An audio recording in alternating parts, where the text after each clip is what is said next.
Welcome to Annapolis Mosaics. Our program spotlights people in our community who are involved in activities designed to promote good human relations. I am Michael Keller, your host and the chair of the Annapolis Human Relations Commission. The Commission is a city board that seeks to promote equal opportunity and to eliminate discrimination. My guest today is Garrett Whiteside, who is president of National Remember Our Troops campaign using the acronym NROTC. Welcome, Garrett, to Annapolis Mosaics. Well, the military focuses on the mission. So my question is, what is the mission of your organization? To honor and remember all who have served and are currently serving. Okay. You know, I like a short mission statement, and that's an excellent one. Some of these, I've always believed that mission statements should be so easy that you can recite them from heart, and I think that's a good, concise one. But how long has NROTC been in existence? How long have you been in operation?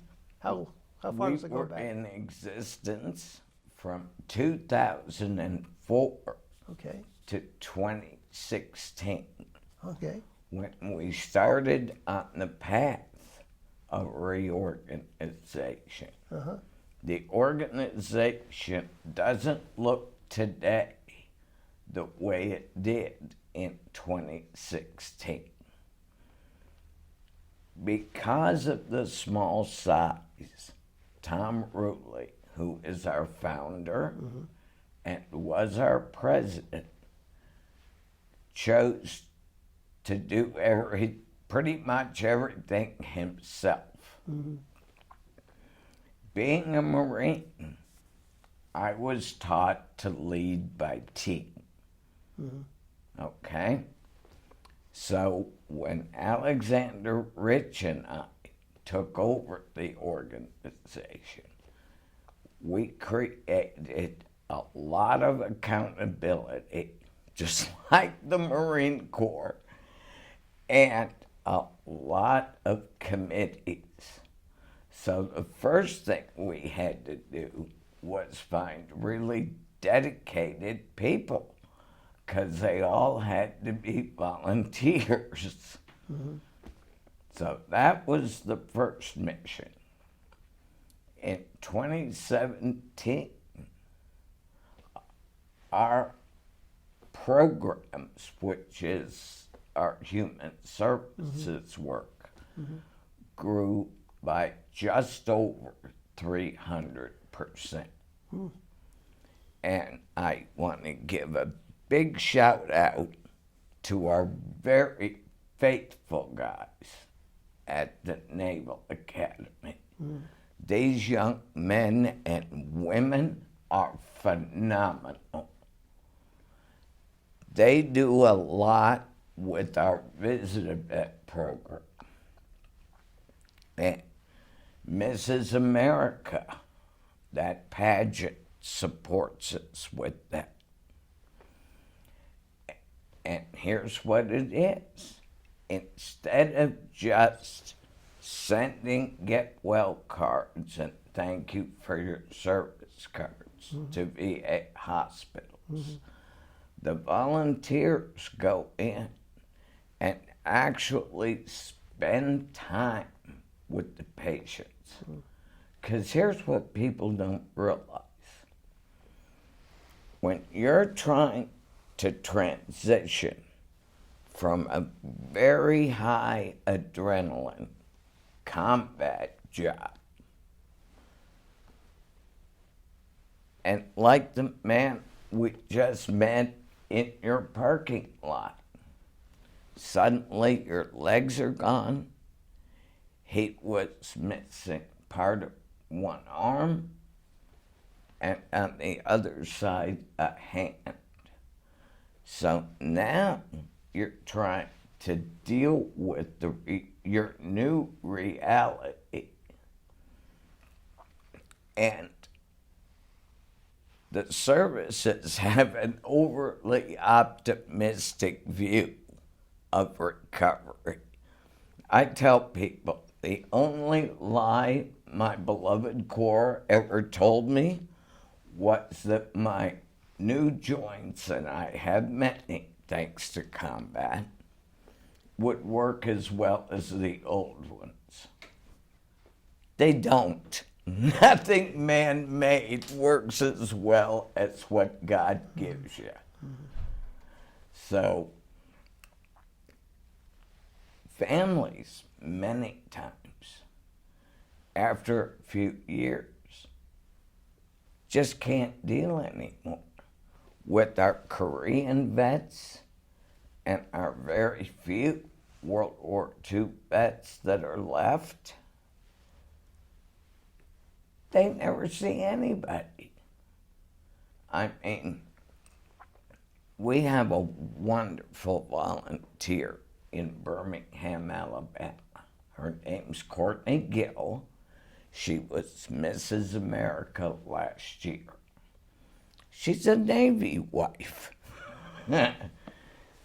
So,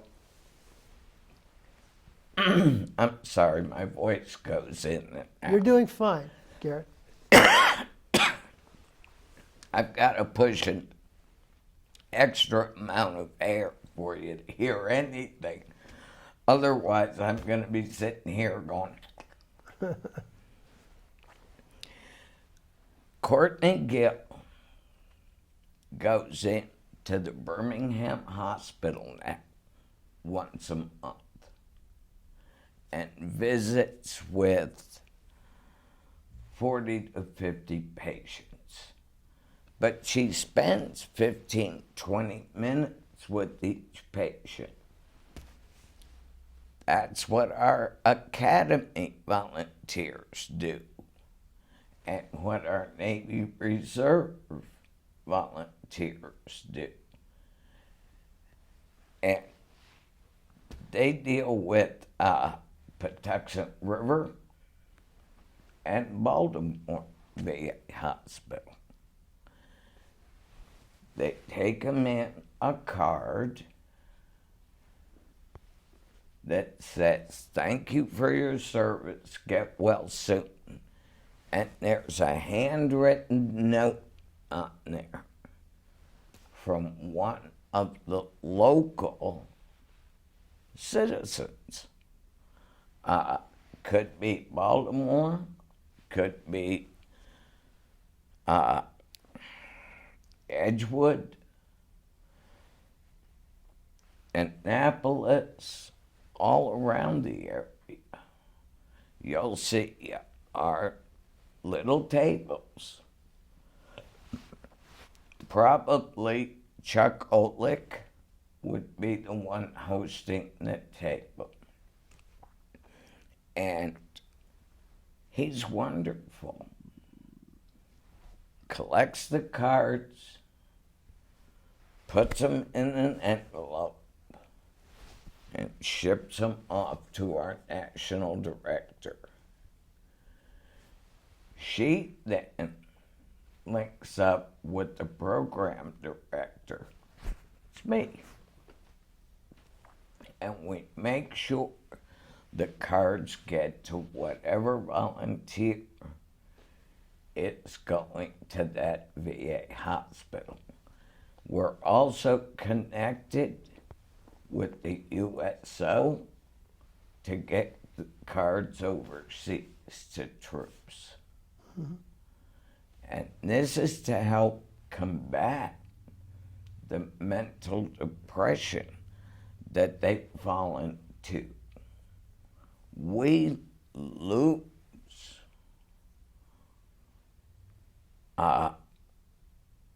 25, on average, 25 heroes due to suicide every single day.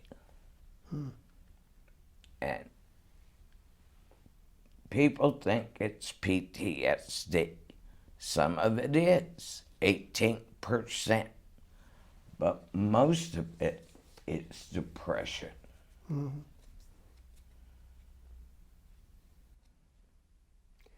Long answer to a short question. No, but you definitely touched on an important point. I mean, there's no question that many veterans are suffering from stress, from PTSD, and then there's a connection with suicide. I think you brought that out perfectly well. And I know that your organization is working, does a lot of work in Very that, hard. very hard in that area. But I know that NROTC also provides assistance with employment for those veterans who are seeking help. Tell us what you do in that area. Most of our disabled vets can't work full time. And the part-time jobs they can get are heavy on the benefits and very light on the income. So we switch that up. We hire them as independent contractors. They don't need to have insurance because they're covered under our liability insurance as far as having a legal table. They collect donations for us. For example, Annapolis, anything donated on our website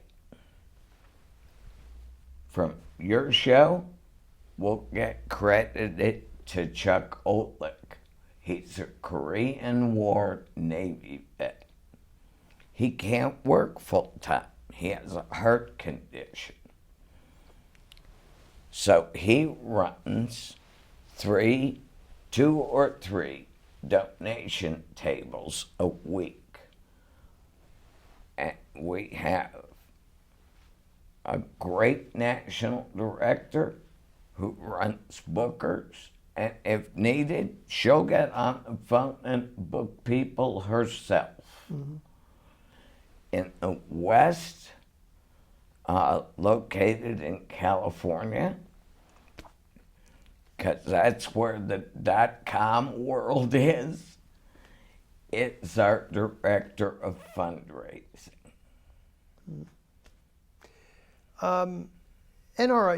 NROTC also provides assistance to veterans who are homeless or are experiencing hard times. What's the scope of the need, and how do you assist? You may also want to tell us about Operation Reveille too while you're doing that. This will keep you up at night. Okay, let's hear about it. We have, right now, today, over 170,000 homeless vets. Not by choice, by economic conditions. Before 2016, it took an average of 1 to 3 years to get a claim through the VA. It took 12 weeks just on average to get a medical appointment. Now, I'm not political in any way. This is just the reality. Since our current commander-in-chief took over, average claim time has been cut to 1 year. And they now have a thing called pensions, where an older vet, if they need help at home, can apply for a VA pension, which is different than a VA disability claim. Whole different thing. And spouses are also entitled to that pension to apply for it, which is a wonderful thing. I am so thankful. Now, the VA has a program called VAS, which is permanent housing. And if you want more information on that, you just go to our website, www.nrotc.org. We come into this in two ways. Simply call our 800 number, 1-800-951-3770. It'll tell you, one, it's administration, and two, it's assistance. That assistance line is linked directly with the VA homeless assistance. You don't have to make another call. You won't get an auto attendant. It'll be answered by a living, breathing VSO. Does NROTC offer help to the families of military personnel? Absolutely. And in what ways? We have 3 programs. One I just mentioned, if they're older, we get them hooked up with VAS. Okay. We also have a HUD registration number. We help them that way. If they're currently homeless and in a shelter, we make sure that we not only help them while they're homeless, we provide hygiene packs, we provide emergency thermal blankets and pillows. And this is a full 30-day supply, so at least they can stay clean. We have 2 partner charities we work with. One provides tents that keeps them dry. The other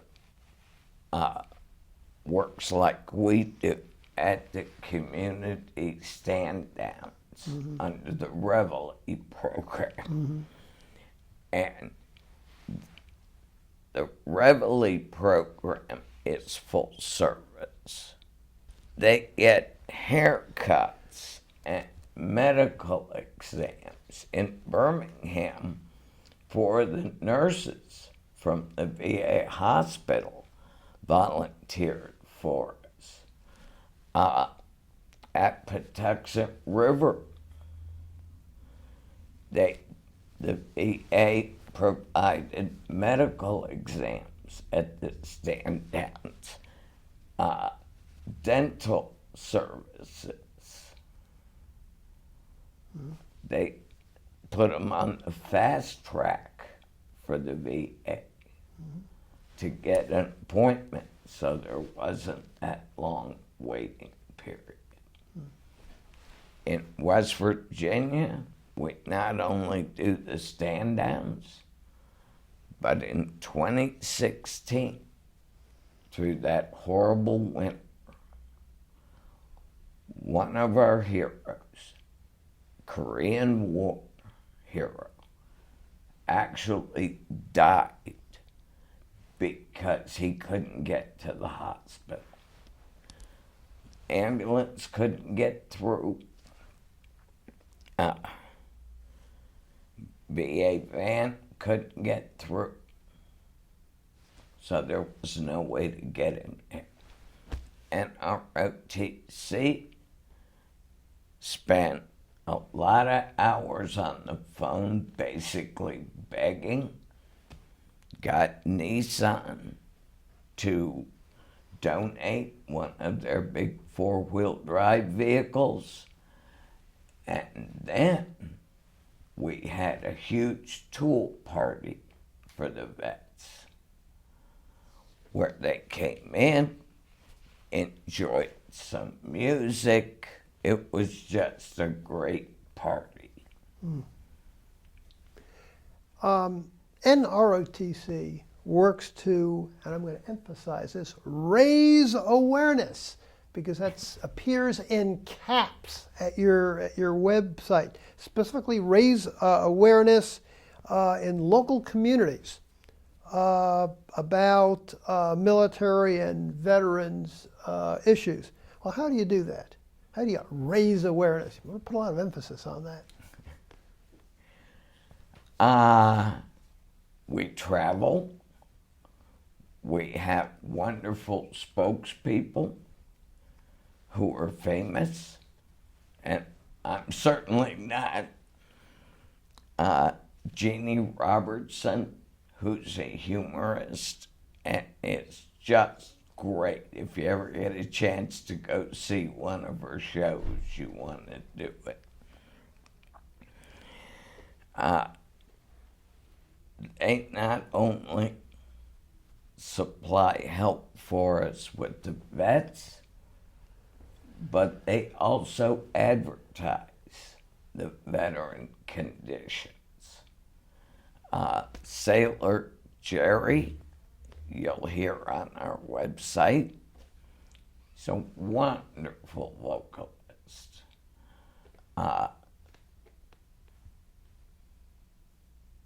I can't remember if she was an officer or enlisted.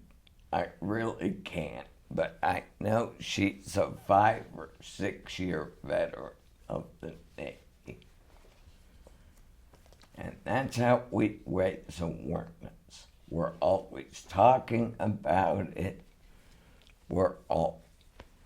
I'll talk to anybody. I don't care if it's a TV station or a radio station or a community speech. If they ask me, I'll get there. I mean, I traveled a long way from Virginia today to get here.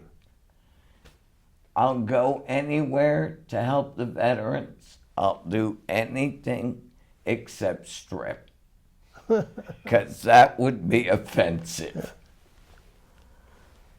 Garrett, you obviously feel very, very committed to this organization, and I know that you've served in the military, and I believe that has a strong connection with your commitment to NROTC.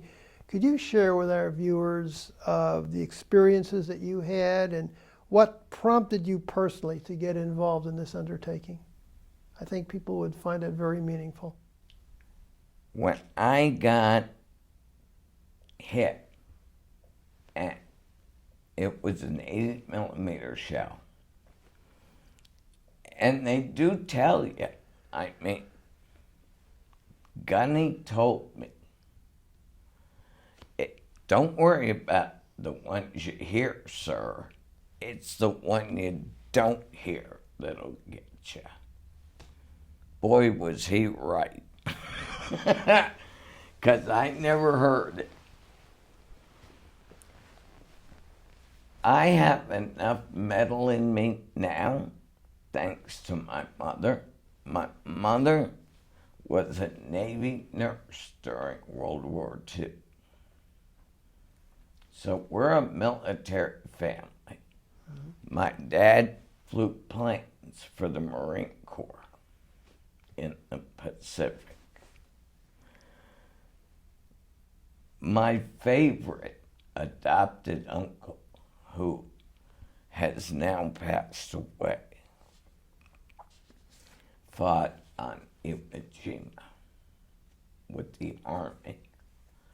So I grew up believing in duty, honor, country. It's the way I was raised. And was a bad enough kid that my mother gave up and sent me to Valley Forge. It's a military academy. I came out of Valley Forge, went to Penn State, came out of Penn State, and I knew I was headed for NOM. I knew it, because that was back in the days of the draft. Well, a Marine Corps recruiter was there, and I happened to be very active with the United States equestrian team at that time. And he said, "Sign here. You're slated to go to Mexico next year. We'll send you and your horse to Mexico. By the time you come home, Vietnam will be over." So I signed up. And they sent my horse to Mexico and me to Vietnam. So I grew up with the principles. I've seen firsthand what the hell of war is. And the kind of courage it takes to survive. Plus, I really owe 6 guys big time, and I can't let them down. Because with my luck, they're looking down from heaven, and every time I mess up, they're gonna get me when I get there. Is there some other way that individuals can contact NROTC, a website address, for example? Can you share that with us? www.nrotc.org. Thank you for viewing our program today, and please join us again on Annapolis Mosaics. If you would like more information about the Annapolis Human Relations Commission, jot down the information on your screen. You can reach us at 410-263-7998 or by email at hrcommission@annapolis.gov.